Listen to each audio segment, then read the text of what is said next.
a little less attended, right? And rightfully so. People are traveling and things like that. So we try not to overwhelm anybody. Inside? All good. So for Mega Camp, guys, I want to begin by telling you, if any of you ever have the chance, which you will, to attend Mega Camp in person, there is such a stark and drastic difference from the digital version that you experience to what's reality. And it was really disappointing that they canceled it last minute, and they had to, just based on the current state of COVID down there in Austin. But at the same time, I think it was better that way, because there was a very small constituent of people who could actually make it out with the current situation. And for me, I really want to gear up to when we are all comfortable and safe to take our next trip, bring a crew like you guys have never seen. So whether it be family reunion or Mega Camp, so that you guys can really experience it, because a lot of people who are in that room upstairs, a lot of people who plugged in at home have never experienced one of those events live. And I can tell you that even with the same exact content, when you're not in that room with 10, 20,000 people and you can feel the energy, it becomes a totally different experience. So I want to start there. If you found it to be underwhelming, I'm in the school of being honest. I can tell you, I felt the same way too. But no matter what we listen to digitally at this point, I think we're numb to a certain point where it's just not gonna knock us off of our chairs. So I want to thank everybody for plugging in. I want to thank everybody for watching that and then being here to share some of their ahas, so that we can really pull and extrapolate out of what was shared with us, the really important things to help improve our business and take it to the next level. So those of you who still plugged in virtually, thank you for taking your business that seriously, and then thank you for taking Mastermind today so seriously, that we're gonna continue to grow upon something that took a good part of your last couple days. So that's my opening monologue.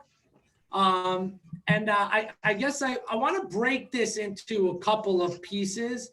Let me start just by splitting it into two main pieces. I want to talk about industry stuff first, because I think whether you're just getting your license or you've been doing this for 30 years, what's happening in our industry is real, and certainly in day one, they spent quite a bit of time talking about that. And then I want to talk about the business, the application, what people are doing, and how and what we can do to incorporate some of that.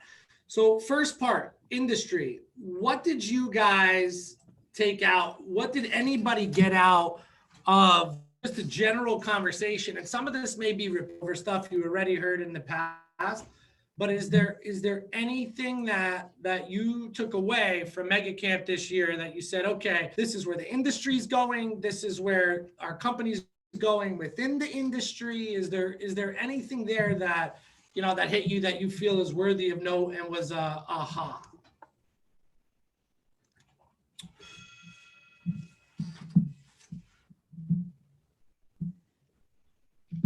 I'll chime in.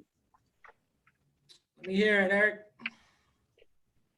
Clearly the new age of hybrid, at the very least, that people are no longer 100% in person. And so and I don't mean realtors, so to speak, I mean the general population. Their buying habits have changed. So I think that we have to be cognizant of the fact that people are starting to be programmed to think differently. And that does then bleed into our industry. I don't think that we will ever be fully digital, virtual. I think that we're a very much needed part of the equation component, if I will. But it is something to be cognizant of and to be nimble enough to incorporate various tools and aspects of digital and virtual into your toolkit, if you will. Awesome. Yeah, no, I think that's a huge takeaway. I mean, this is something that's been evolving over the last couple of years in really creating an experience for the client is going to be the future in this business, right? That especially some of the younger generations, they are really looking for an experience, not just experience from the agent, but an experience. So what does your interface look like? How do you walk someone through a transaction, right? Are you able to have pre-recorded videos that send them updates each step they go through? Are you giving them an initial consultation where you're walking through the whole thing and painting that picture that then they get to follow, right? So keeping in mind that the future brings with it the need, and this is why I see like some people starting their own, little boutique agencies and stuff in this market, and I'm like, and I could be wrong, right? We all could, but man, I think that is the craziest thing because I know where this business is going.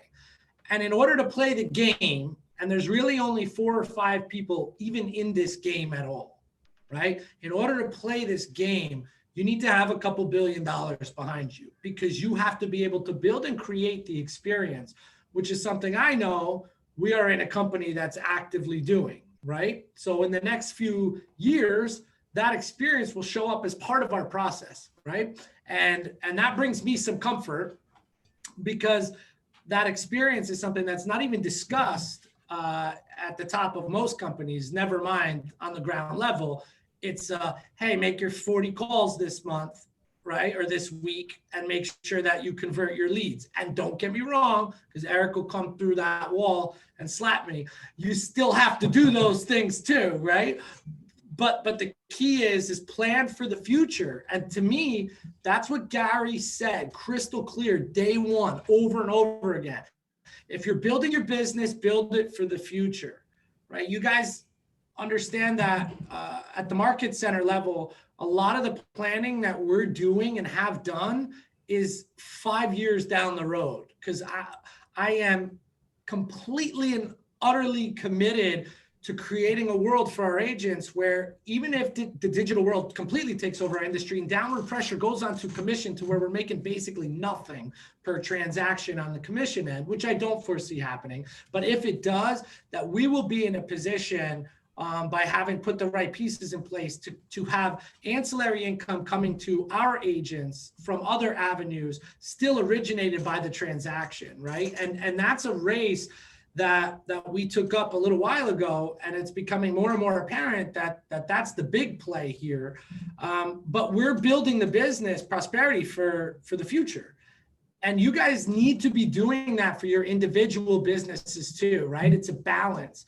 And Gary was so big on making sure whatever you build is built for that future. Make sure it's got some tech in it, even if you're not tech, right?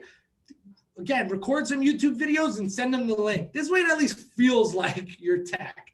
We have to make sure that we're not becoming dinosaurs while the whole world is evolving, because the next phase of this game on these digital platforms will put those agents out real quick, no matter how good they are and no matter how deep their relationships are.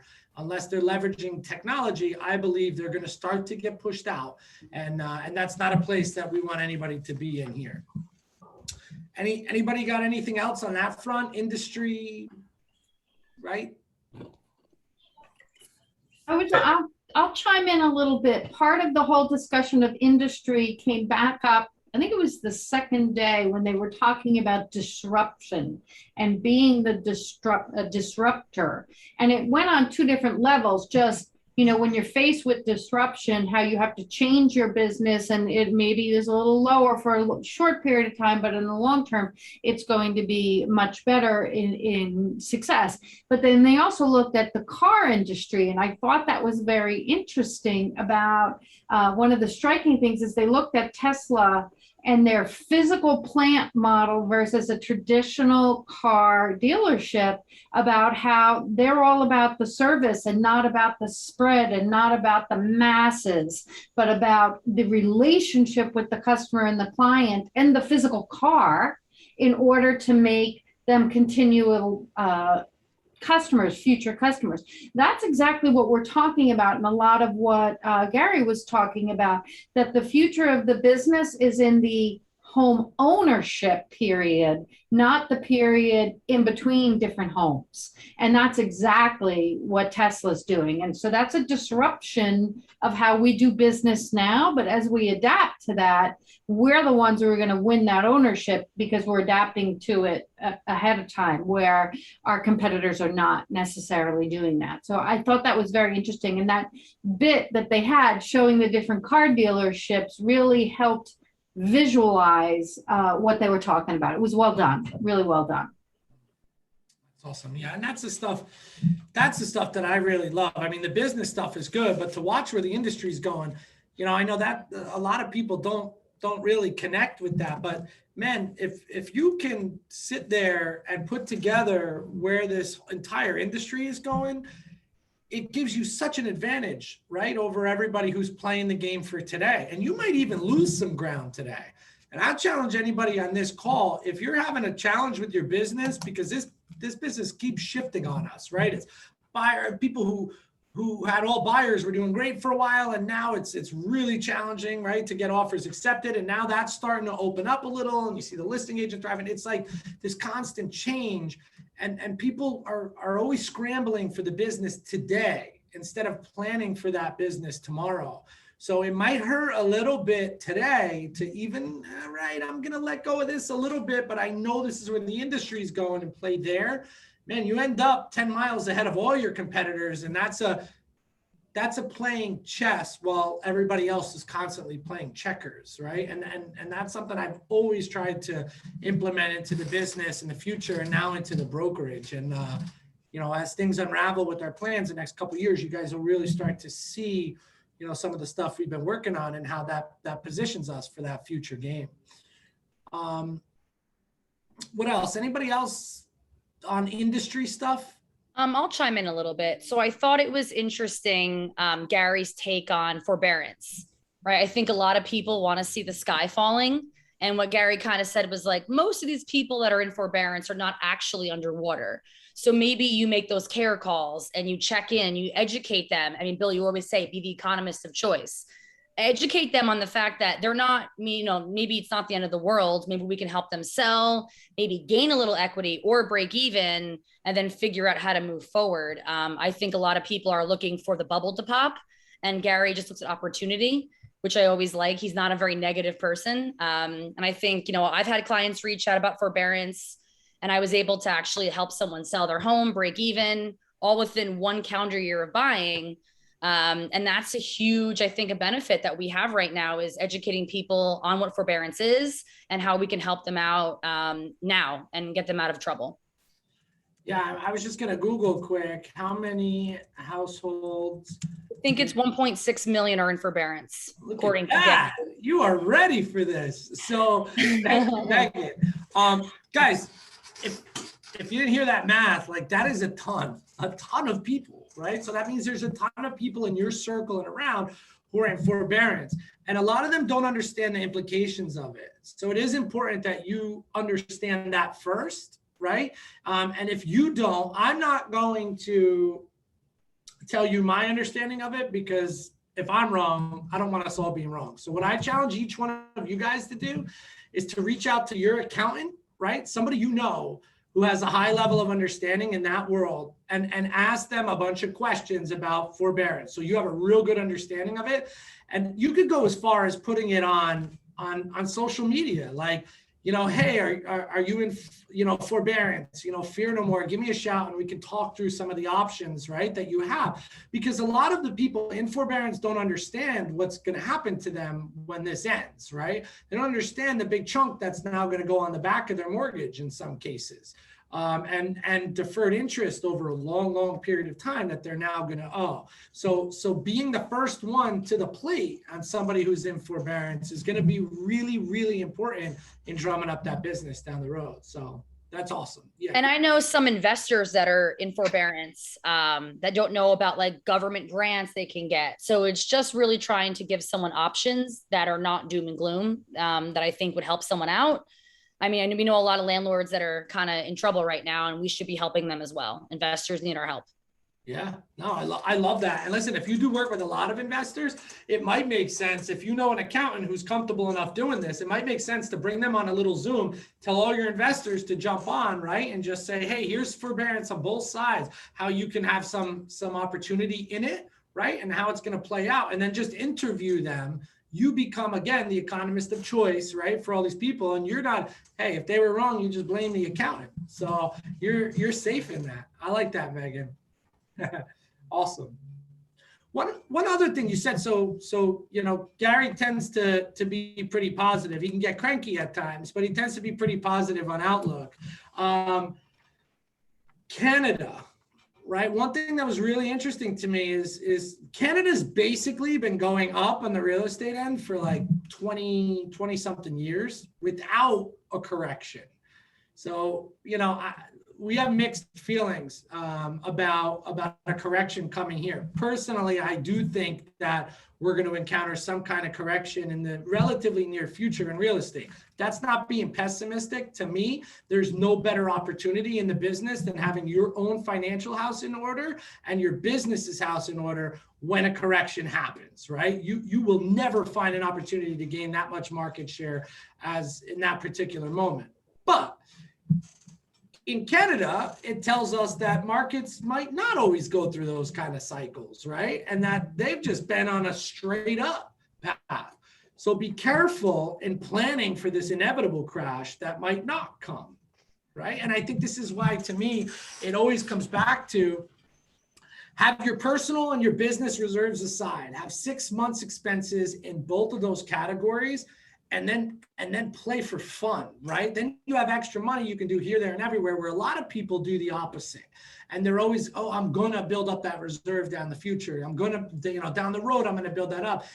If the correction comes before you're built up, you're dead in the water, right? If the correction isn't going to come for 5 years, 7 years, 10 years, then it's even more amazing, because once you have that set, now you can just invest the difference, right? If you want to spend it, if you want your Lamborghini and your yacht, go do that after you got your cushion, and it's a much safer place to be. So I did find it, though, very interesting to look at those Canadian statistics, because it is the total opposite of what happens in our market through a normal market cycle. And that is just an example of just really high demand that's constant. And who knows, we could reach a certain point that happens here too. I mean, Gary said, one of the things I loved is 7 to 10 years will get you out of anything in the market. It will always come back. This is not a sales pitch. It's an observation of history. So like my parents bought in 2003, which was arguably like a definite peak around here. And they got their money back because of COVID, right? So they were there a little over that amount of time, or maybe a little bit less, but that I thought was huge, where you have to ask your clients, like, what's your overall plan? Is it to move in 3 years, or is it to stay for 10? Because that will definitely guide you on how you talk to them. I mean, 7 to 10 years, we could be, like you said, Bill, maybe things don't correct where we live. Maybe the city exodus will be permanent. And we just kind of have to ask those questions and not prepare for the doom and gloom if it's not coming. Yeah, it's the truth. And I was just talking to somebody today who may or may not be on this call, and saying that, we have no idea what tomorrow brings. Something insane could happen in Manhattan tomorrow. And what we think is overpaying right now could be 50% of what this looks like in a year and a half, 2 years. And if you don't believe me, go look at what's happened in California. Lately, it's sputtering a little bit, right? But over the last, couple decades, right? Go look at Silicon Valley and their pricing with everybody pouring into those markets. When demand cranks like that, the sky's the limit on pricing. So again, we don't know. Nobody would have bet on COVID, right? Nobody would have bet on 9/11, which bought a little push. Nobody would have bet on that crash against the crash. And this is why I say with these corrections coming, it's not only real estate. A lot of people just look at the numbers in the real estate world and say, well, the last time it crashed and this was all out of whack. This time, none of that's out of whack, so it's not going to crash. But unfortunately, the real estate market is completely contingent on a bunch of other markets and pieces of the economy. So who knows, right? The next correction may not be anywhere near as big, but it might be because of something in construction that's a flip that goes to banking and then swings back this way, just like last time it was housing that worked backwards, right, to banking. So that was another thing that I took the beginning of these events where we walk through all the different industries and look at the economy in general. Does two things. It allows us to speak to it as educated professionals, which is priceless when you're sitting at a table with a client and you can talk about the economy and talk about the pricing of things and talk about historical trends, talk about the 4% line, which even though, we came down, we're just back up at now. Like, this is invaluable information that might very well prevent that seller from 10 minutes later going, so tell me, how many homes have you sold in this town before, right? How many, because I'm interviewing 3 other people and this one sold a bunch. So this information is really valuable in that one aspect, but it also puts us in a position to be able to make the right moves by being able to predict things as we watch market cycles and stuff come through. And that's on an investment end and on a business end. So that kind of information is just, to me, again, that's priceless stuff. I love that stuff. Anybody else have anything on the industry front before we break it down to individual business and implementation?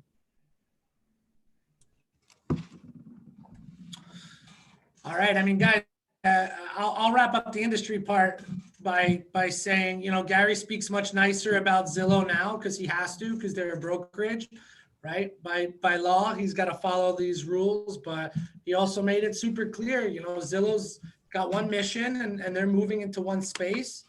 And again, there's a few brokerages playing this game. I said this a couple years ago and he made it clear yesterday, Quicken Loans is coming from a totally different angle and they're moving into this space too. And they're big players, right? So when we look at the future, what does it look like, right? What companies are really running this big race? And unfortunately, more than 50% of them are not even in the real estate sales business right now as their main focus. So let's, stay aware of that and make sure that we go in this with a competitive advantage, because we do. And that'll be my transition to the second part of this. When it comes Can I just jump in on and say something about that real quick? Sure. Just before you, because it's interesting. I'm glad you brought that up. That struck me too when I heard that Quicken Loan was out there looking to buy teams. And I know, Bill, you've heard this, and other people who have been in the business for a while who are building, and it's going to transition into what you're going to say probably and other aspects of the actual application. But, building a database has never been more critical.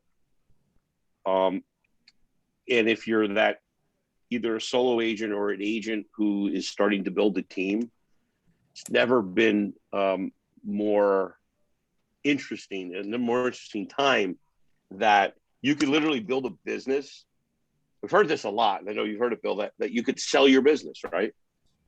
And the quality of your business is going to be determined by the quality of your database and the sales numbers, obviously.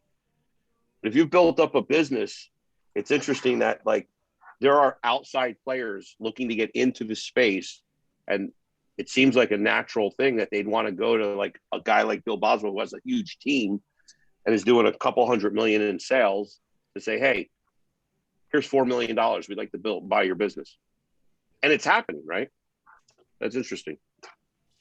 Yeah, I mean, that's That's a great observation and a perfect transition. That's exactly where I was going with it was database, right? Because that's the one thing we have that those big competitors don't at the moment. They have data. They don't have the database. And the difference in that second part of that word is the relationship that's connected there, right? So we're either going to be the conduit of the relationship for those people that are going to try to put us out of business, which is where we are with Zillow, right? They depend on us to be the conduit with their product through our database.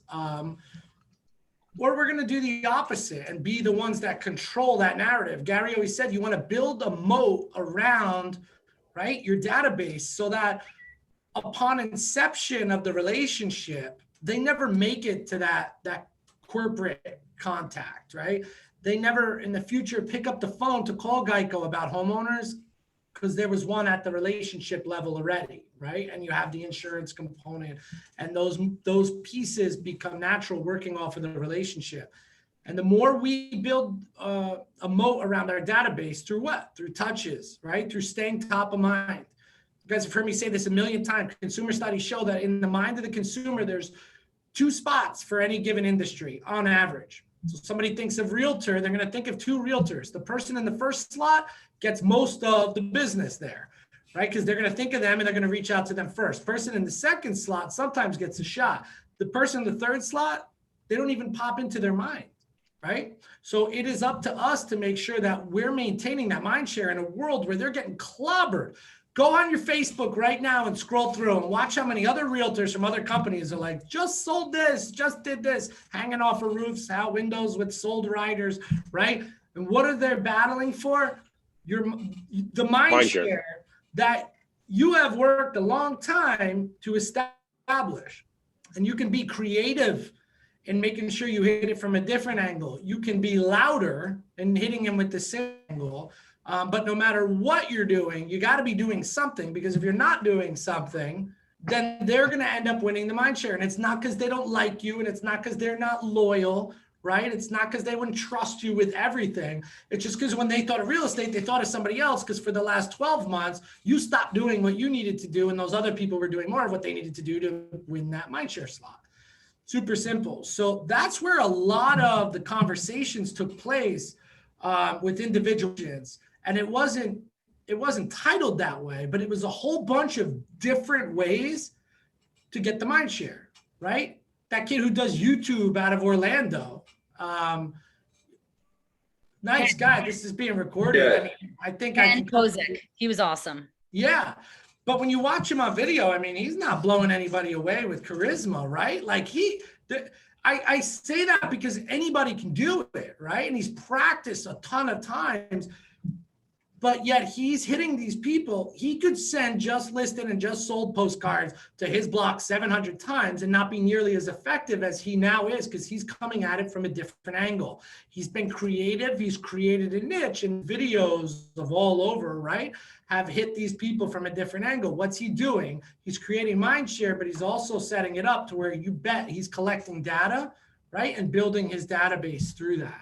Well, and Bill, Ken was one of 2 that really stuck out to me, because they were really focused on creating a community, right? And to me, the like mind-blowing thing about that guy, Ken, because I've followed him for a while now leading up to this, I didn't know he was even being interviewed for Make It Camp. And yet here's a guy that only just moved to Orlando. So he himself is new to the area with no database. In 5 years' time, through those YouTube videos, he's become like the Disney Orlando expert just by creating that online YouTube community. And he talked about, the YouTube videos catch people's attention, and then he brings them into their Instagram and then brings them in closer and closer. So it's that same concept of getting your haven't mets and now bringing them into that inner circle where now they're friends and family and clients. And just thought that was really cool. And also Vanessa Pollock, who, works out of one of our New Jersey offices. Anybody who's ever had, the pleasure of working a deal with her and her team knows she's phenomenal. And I thought it was really cool how she pivoted from, she's always been heavily involved in the music community in her town. And when COVID hit, she said, they shut that down. They shut down any consideration over working real estate and just said, we're going full on helping that guy build masks and get them out to the community. And so she just pivoted to care calls to her database. And if her database said, hey, we're doing good, we're all good, thanks for checking in with us, she then said, hey, we're doing this project, trying to get, face shields built for everyone. Would you consider, helping out? And she kind of tied the whole community and a whole town into basically, taking action. And so it's just really cool to see how you can be top of mind in so many different niche ways. And they both said earning trust. You have to earn their trust and then their mind share, right? Like they need to know that you actually care about them and you don't have commission breath. I think those were both like really great points. Yep. Yeah. Look, you guys are hitting it right on the head, right? If they both went at things from different angles, that created an emotional connection. And when we can create any kind of emotional connection or response, that will automatically earn the mind share, right? And she didn't go at it from that angle, but the truth is that those people that she called to check in on them, they've automatically she's earning, even if she barely knew them, she's definitely earning some mind share there. And then when she's asking them to help, be part of these troops being rallied to help all these people for the next 2 years, she probably bought herself a ticket to where she's going to be automatic mind share. And then when someone thinks of real estate, here's the good part and the bad part. It's effective in this, but if Vanessa Pollack, and she will not do this, but if she decided to stop doing all this stuff tomorrow, in 3 years, she would stop getting all these calls, right? Not because they don't trust her anymore or think what she did back then was amazing, but because what she did that was amazing was done back then. And that other people have worked little bits, little pieces to chip away at that mind share, right? To work their way back to the top of the mind share. So I'm really, working I think I did this on one of our mindset calls with the team on one of these recent weeks, in that if we can be creative in our touches to where it stands out, we can completely short out some of the mind-numbing stuff that the public is now used to seeing, right? There used to be a time where if I put up, we sold 10 houses this week, people were like, oh my God, right? That's the most insane thing, right? Now I want to throw up just posting it. I know I have to do it, but I also know everybody's doing it, right? So if I don't, I'm just going to start to fall off that radar. But at the same time, I know the challenge is I got to do something different. I got to come at it from a different angle.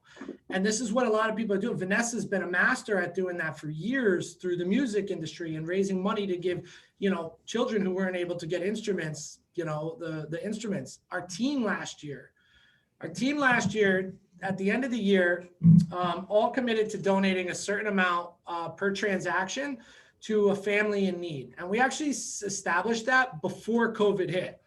So December, all the team members bought in, well, they were all able to bring in one family up for voting. And the entire team voted to see who would be selected as the family that we were going to raise funds for.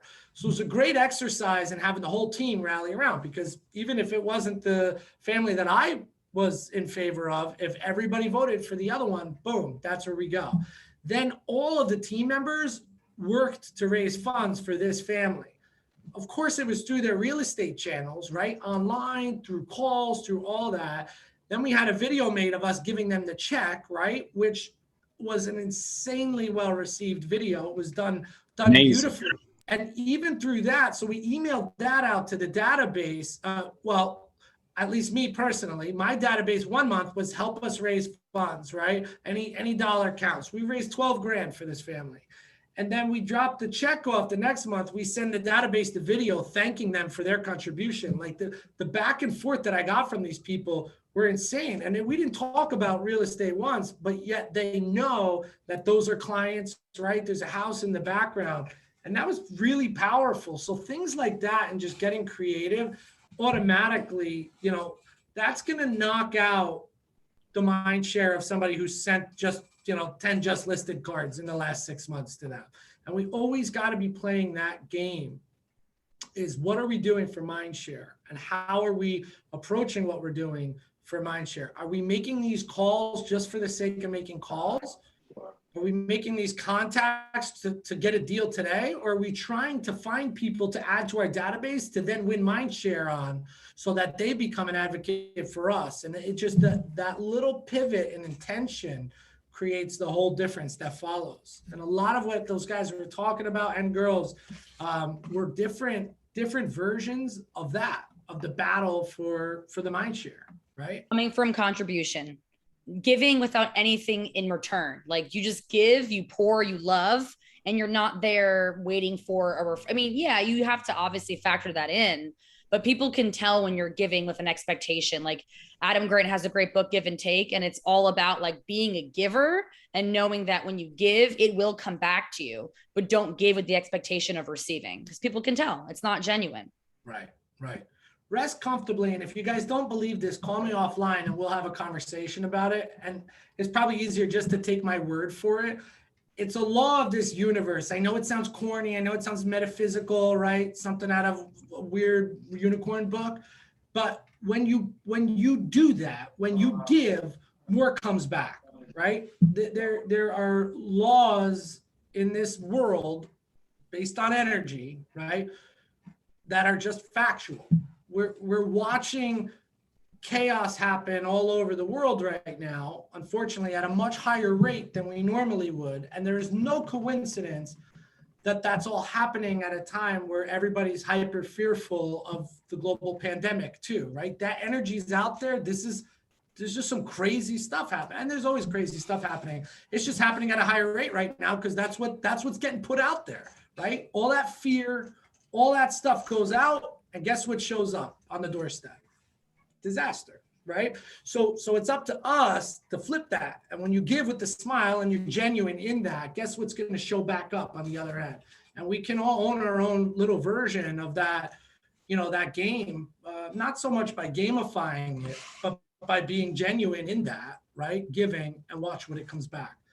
I've watched my career. I could probably chart the two right next to each other of how much I give and how much has come back. And the ironic part is in every single case, the giving always came first. So people who sit there and they're like, when I get all my money, right, then I'm going to be able to give. It's not that way, right? And that's the root of a lot of religions, a lot of philosophy, right? And it's because over the years it's become tried and true, and people that experience it now know it for a fact. And other people, can maybe have a hard time wrapping their head around it because they haven't given it a shot. And again, this is part of what we heard a lot of people talking about in other words is that they're giving, right? That YouTuber, he's just giving information about, he even said, don't even open up. Hey, I'm the best realtor, blah, blah, blah. Because you're basically saying, can I take from you before I've given you a darn thing? And the world just doesn't work that way. You got to give them. It also feels good to give. It does. Also feels good. Yeah. It really does. I want to say, a few years back, I was handling a lot of things, juggling a lot of things at once. And it was kind of weighing down on me. And I needed to meet with a transformational coach, a therapist. And so I set this appointment for a therapy. I'm getting a little personal. I set a therapy appointment for like 3:00. And I realized that day, and it was like going on for 2 weeks. And I realized that day at 1:00 or 1:30, I had to train a class at Montclair in NJ Metro Group, Keller Williams. And I just put it all out on the table. I trained a great class. People came up to me afterwards like, oh my God, that was awesome. Thank you. I got in my car to go to my therapy. I'm like, I don't need therapy. That's all I needed. All I needed was to just put myself out there and give. And it felt really good. I want to just share an aha, kind of a little quick collage of ahas before I got to jump for a meeting, if it's okay. Yep, we only got 5 minutes left anyway, so you're right on time. Okay, well, so, a couple of things I wrote down, and really what hit me, of course, under the lead generation part of the first day. And what struck me was, I've been hearing a lot of this because I'm on Pivot Shift Facebook group, which is the golden letter. Okay.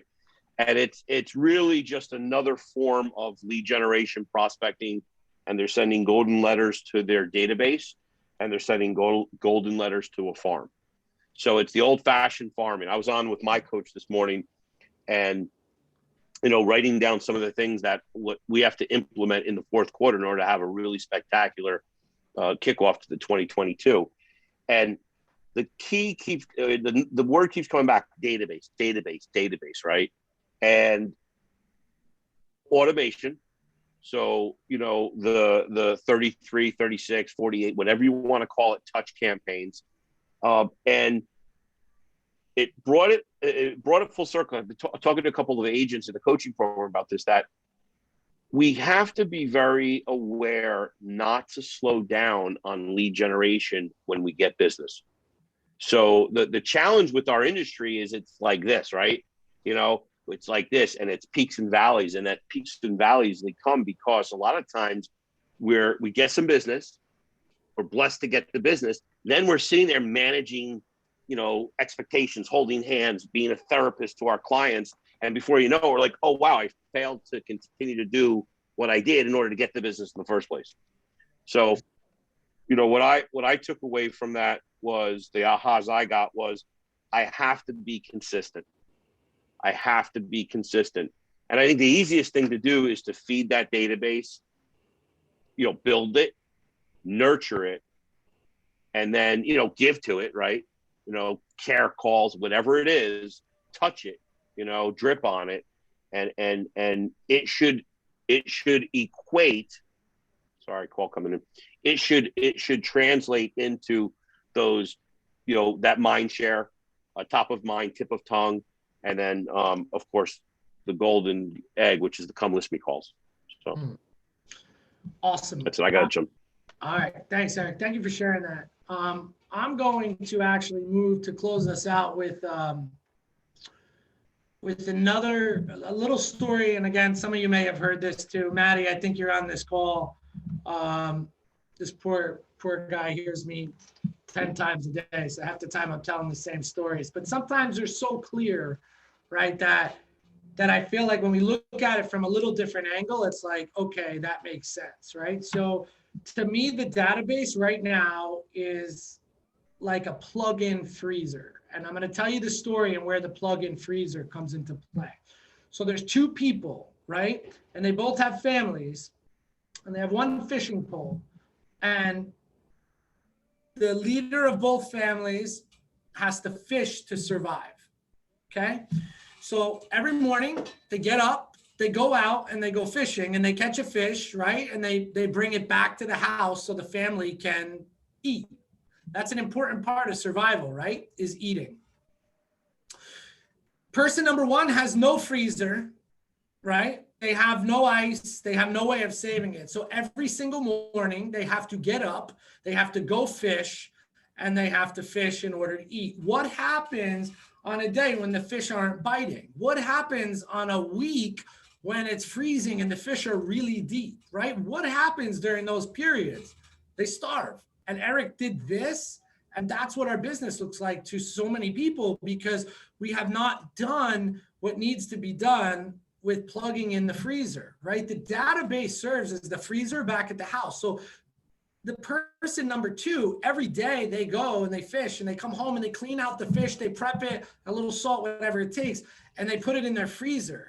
And the freezer, Eric used the word automation. A lot of our follow-up should be automated. That's the plug-in, right? We could always go and get ice and just keep putting it in, but that could be a little daunting too, although it still works. So if you're managing your database solely on just making those calls to all those people, deepening those relationships without the automation, you could do it too. It's easier to go buy ice every day than go and catch fish, right? And what does the person during the downtime when the fish aren't biting, what does the person running family number two's natural disposition look like in comparison to the first? How much food, how much fish is wasted by not having that freezer that you could just put that fish in and save it for when you need it?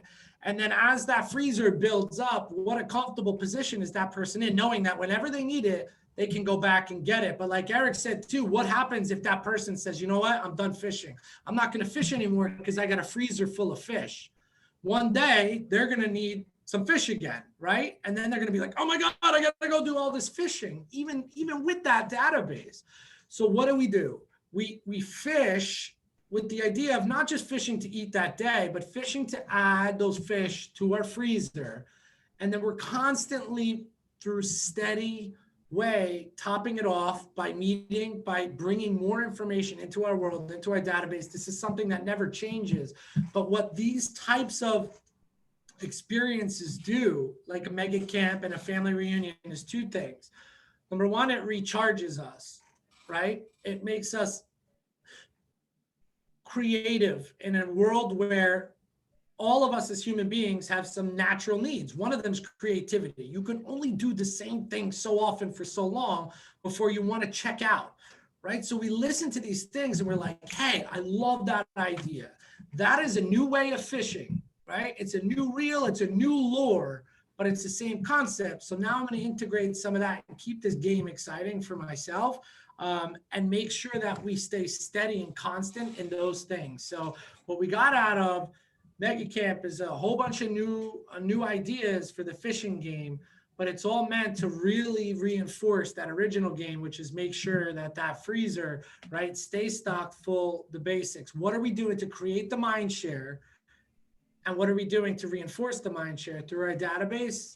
And then giving, right, come from contribution, and then watch what happens as a result of all of that, as opposed to just scratching and clawing for business at any given time.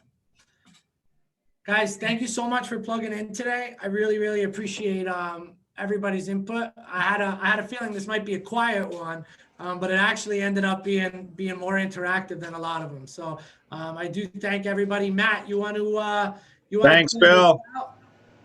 What's that? Thank you, Bill. Yeah, thank you, Bill. And we're excited. Our September calendar should be dropping later today, as Bill mentioned. It's a jam-packed calendar, so keep a lookout for that to come out from Christina later today. I believe the next mastermind with Bill is Monday the 13th. I believe he'll be doing it with Rania. I think Christina confirmed that, so he'll be doing something surrounding buyers, working with buyers. So we have a really great calendar, and thank you guys for tuning in and really participating. As Bill said, it's always good when we can really collectively, get everyone together. And we'll definitely see you guys later this week, and definitely as we roll into September. So have a good rest of your day. Thanks. Bye, guys. So Thank you, Welcome everyone. back, Matt. See you, buddy. Bye, Thank you. guys. Bye.